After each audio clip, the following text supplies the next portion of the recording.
جی ناظرین، اس وقت ہمارے ساتھ سید اظہر بادشاہ صدر صدیق ٹریڈ سینٹر موجود ہیں۔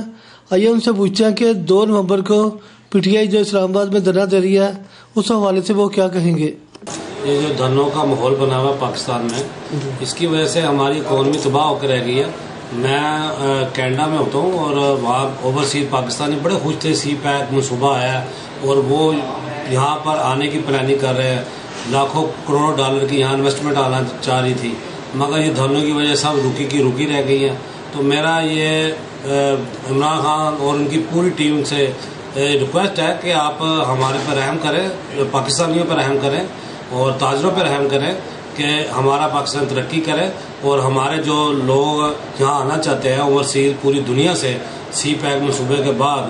وہ آئیں اور اس ملک میں ترقی ہو، خوشحالی ہو، لوگ گلیوں میں محلوں میں ہر جگہ یہ خوشحالی ہونی چاہیے اور یہ دھرنوں کا سلسلہ ختم